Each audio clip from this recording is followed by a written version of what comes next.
Hello everyone, welcome to Educational World of Odisha.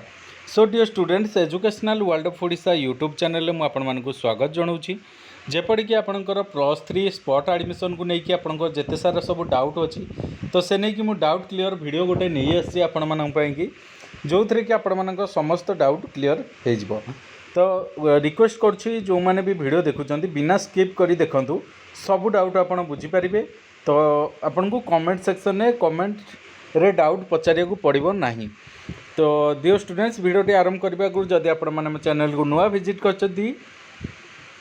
Channel video को like comment share करूँ। Channel को जदि subscribe करना तेबे सब्सक्राइब करनी पाखर थी बेल आइकन दबाई ऑल नोटिफिकेशन ऑन कर दिंतु। तो चलतु वीडियोटी को आरंभ करवा।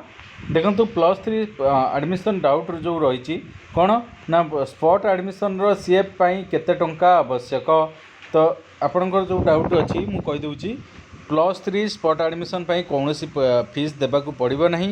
सीएफ आवेदन बेले सर्वाधिक केतोटी कॉलेज ऑनर्स के आवेदन करहब ना सर्वाधिक 5टी कॉलेज करहब।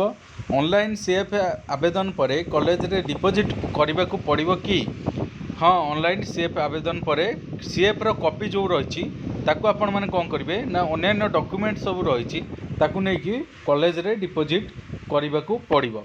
तो देखो डॉक्यूमेंट कौन रही मुझे कहीदे आपण मानकू रिक्वायर्ड डॉक्यूमेंट रही हैंड रिटेन फॉर्म एनेक्सर 1 जोटा को आपण साम्स वेबसाइट रू डाउनलोड करेंगे। एनेक्सर 1 फॉर्म जो रही तापर प्रिंटेड ऑफ सीएफ स्पॉट जोटा आपण स्पॉट पे अप्लाई करते तार कॉमन एप्लिकेशन फॉर्म आपणकर मार्कशीट एवं सर्टिफिकेट कास्ट सर्टिफिकेट जदि अच्छी किसी पीडब्ल्यूडी सर्टिफिकेट आपन जदि अच्छी आउ अदर डॉक्यूमेंट सब रहा जो फोटोकॉपी से आधार कार्ड ये सब रहा आपणकर photocopy of self attested at all document जो थे आपणकर फोटोकॉपी सब डॉक्यूमेंट रे अटेस्टेड होइकी थिबो। या थिला डॉक्यूमेंट रिक्वायरमेंट तापर रोची केतोटी सेफ प्रिंट बाहर करबा पड़िबो आपणकर जेति कॉलेज किंबा जेति ऑनर्स पे आवेदन करिसेंती सेति कॉमन एप्लिकेशन फॉर्म आपन को आवश्यक पड़िबो। कॉलेज रे डॉक्यूमेंट डिपॉजिट करबा पई प्रार्थी जीवा आवश्यक कि गाइडलाइन अनुसार प्रार्थी आवेदन करिया को जीवा बाध्यतामूलक किंतु कॉलेज कर्तृपक्षक उपर यह निर्भरशील से चाहिए भी आपण पेरेंट्स को हाथ ग्रहण करें। पूर्वर सीएफ आवेदन करन स्पॉट पर आवेदन करें कि ना आगर जो मैंने सीएफ आवेदन करना से स्पॉट पर एलिजिबल नुहे। स्पॉट आवेदन पर केतोटी हैंड रिटेन एनेक्सर दरकार आपड़ जी कॉलेज किंबा जी ऑनर्स पर आवेदन कर हैंड रिटेन एनेक्सर आपन को देवाक पड़ो। नूतन सीएफ आवेदन करा जाई पारिबो कि नुआ सीएफ आवेदन करा जाई पारिबो कि ना सीएफ आवेदन करा जाई पारिबोनी।